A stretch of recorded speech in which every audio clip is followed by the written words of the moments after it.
Wassalamualaikum warahmatullahi wabarakatuh. Salam sejahtera kepada yang terhormat yaitu Bapak Profesor Dr. Kusnul Arif STPM SI dan juga Bapak Dr. Yudi Chahadirin STPM LGR selaku dosen mata kuliah praktikum kendali lingkungan. Pada kesempatan kali ini kami kelompok 3 ingin mempresentasikan hasil kerja kelompok kami itu mengenai sistem pengukuran udara, suhu dan juga kelembapan tanah. Oke, next. Oke, ini ada anggota kelompok kami yang terdiri dari Satrio Welio Jati Almai Widakdo dengan NIM F4063. Kemudian ada Sadam Fuhanduantara dengan NIM F4066, ada Lei Imelda dengan NIM F4039, dan terakhir Mariana Imelda dengan NIM F4111. Oke, seperti yang kita ketahui bahwa pemantauan kondisi lingkungan itu merupakan faktor yang esensial dari berbagai sektor. Memahami parameter dasar ini seperti suhu, udara, dan juga kelembapan tanah secara akurat dan juga real time itu sangat krusial. Nah, data ini tuh memungkinkan kita untuk mendeteksi perubahan dini, mengambil keputusan operasional yang tepat, misalnya seperti irigasi atau kontrol iklim ruangan, dan juga memfasilitasi analisis yang mendalam tentang dinamika lingkungan. Oleh karena itu, kebutuhan akan sistem pengukuran yang efisien dan andal menjadi dasar utama dari studi ini. Kita nggak lagi mengandalkan perkiraan saja, tetapi teknologi saat ini juga memungkinkan kita untuk mendapatkan data yang presisi. Oke, next. Ini ada metodologinya, di mana kami melakukannya di 4 lokasi yang berbeda. Yang pertama itu ada pengujian suhu panas, kami lakukan itu di laboratorium udara, kemudian area depan AMN itu untuk pengujian suhu dingin. Kemudian untuk Nadia Sila Tempat untuk pengujian suhu normal. Kemudian untuk kawasan Lima Balio kami melakukannya untuk pengujian tanah dalam waktu 7 hari dalam rentang waktu 24 jam. Ini ada langkah-langkahnya bisa dilihat pada layar. Next. Oh ya, ini ada rangkaian alat yang digunakan. Ada ESP32 microcontroller, sensor kelembapan tanah, RTC, breadboard, LCD, kemudian juga ada DS18B20, micro SD card module, ada mel to mel, DHT22, mel to female, dan juga ThinkSpeak. Next. Kemudian pada cara kerja alat sendiri, ada ESP32 microcontroller, di mana menjalankan program yang tersimpan di memori menggunakan prosesor ganda. Kemudian ada nilai sensor kelembapan tanah, menghasilkan output analog dan output digital. Lalu ada RTCDS3231, bekerja dengan menggunakan osilator yang dikendalikan oleh kristal kuasa untuk menjaga waktu. Kemudian ada LCD 12C16x2, berfungsi sebagai untuk mengontrol tampilan hanya dengan dua kabel data. Kemudian ada DS18B20, di mana merupakan sensor suhu digital unik yang hanya butuh satu kabel data. Ada juga micro SD card module, di mana untuk menyimpan dan mengontrol, mengakses data secara digital. Ada juga kabel male to male yang termasuk dalam kabel jumper untuk membuat rangkaian elektronik di breadboard, dan ada juga kabel jumper yang digunakan yaitu male to female. Kemudian pada sensor DHT22 merupakan sensor yang digital yang untuk mengukur tingkat kelembapan udara dan suhu. Lalu digunakan juga ThinkSpeak yang merupakan salah satu platform Internet of Things yang berbasis cloud, menggunakan platform simulasi Walkweek, di mana merupakan salah satu dari media pembelajaran berbasis virtual. Dan ada rangkaian sensor yang terdiri dari hardware atau fisiknya, di mana sensor tersebut sudah disusun menggunakan kabel jumper dan microcontroller. Kemudian ada juga di bagian sebelah kanan adalah hasil dari coding atau program Arduino itu sendiri. Untuk data kalibrasi suhu udara itu ada dibagi menjadi suhu rendah dan suhu tinggi. Di suhu rendah itu sekitar 22 hingga 23 derajat. Di suhu rendah sendiri kita menguji di lab udara waktu itu yang menghasilkan DHT22 yang lebih rendah 0,3 sampai 1 derajat Celcius. Pola grafik dari suhu udara sendiri menunjukkan peningkatan kelembapan seiring kenaikannya nilai sumbu X, yang mana regresi linear Y sama dengan 0,2053X ditambah 3,226 yang menghasilkan hubungan positif. Namun pengaruhnya hanya 28%. Selanjutnya ada kalibrasi data kelembapan udara. Dari kelembapan udara sendiri meningkat seiring kenaikannya nilai pengamatan suhu. Faktor pengaruh kelembapan ini terdiri dari sirkulasi udara, posisi sensor, dan kondisi lingkungan. Pengujian kelembapan sendiri diiringi dengan pengujian suhu udara waktu itu di satu tempat yang sama. Akurasi DHT22 menghasilkan 5% relative humidity. Selanjutnya ada kalibrasi data suhu tanah 1, yang mana ada 3 sensor, yaitu suhu tanah 1, suhu tanah 2, suhu tanah 3.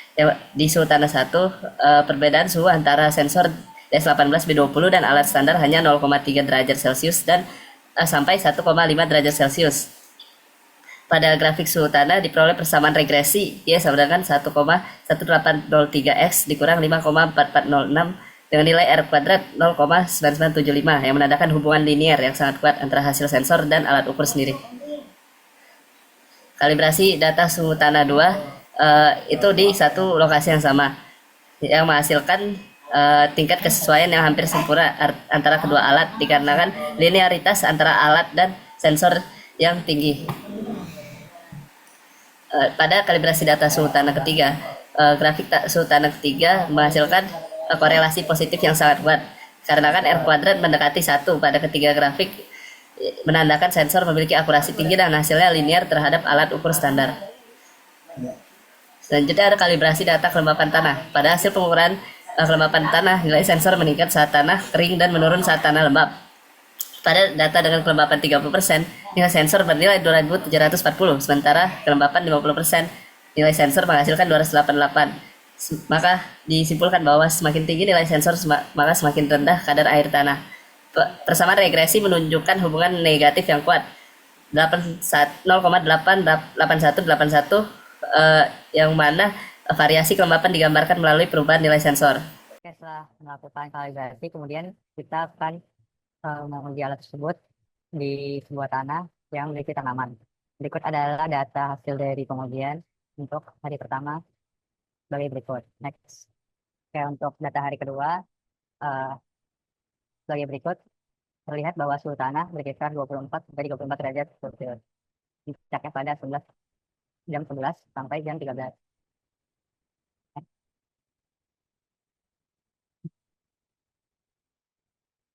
Oke, untuk data ketiga, trennya juga hampir mirip dengan data pertama dan data kedua. Next.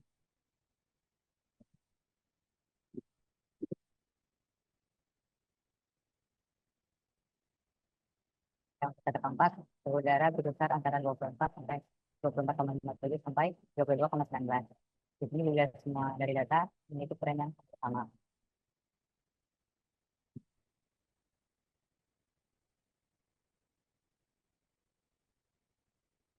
Berikut adalah data dari kelima.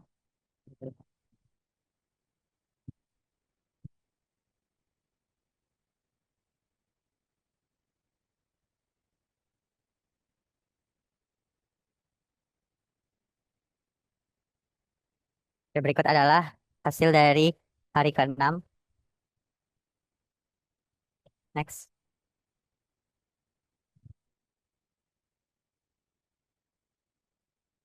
Dan yang terakhir di sini ada data dari hari ke-7. Next.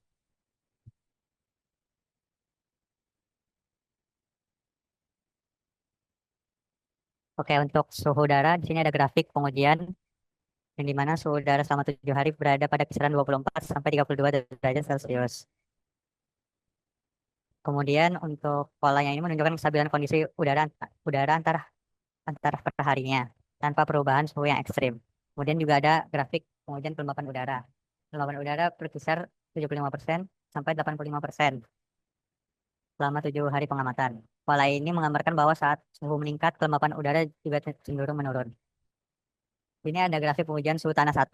Suhu tanah berada pada kisaran 25 sampai 33 derajat Celcius. Secara umum suhu tanah 1 stabil dan mengikuti pola suhu udara harian. Kemudian ada suhu tanah 2 itu berkisar dari 23 derajat sampai 33 derajat Celcius. Perubahan suhu antar per hari itu tidak signifikan, menandakan kondisi tanah yang cukup stabil. Next.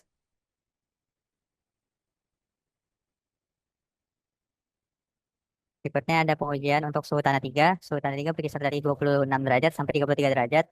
Di sini perubahan suhu antar hari sangat kecil, menandakan kestabilan pada lapisan tanah yang lebih dalam. Kemudian yang terakhir ada grafik pengujian kelembapan tanah. Kelembapan tanah berkisar pada 15% sampai 45%. Di sini terjadi penurunan tajam di pertengahan waktu pengamatan siang hari.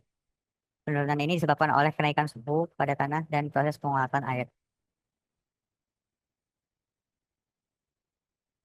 Oke, ini berusaha simpulannya bisa dilihat pada layar. Next. Ini juga caranya, di mana caranya itu dilakukan kalibrasi berkala. Kemudian juga perlu penyesuaian lagi yang lebih besar atau dapat diganti dengan sensor yang lebih akurat. Oke, sekian presentasi pada oleh kelompok 3.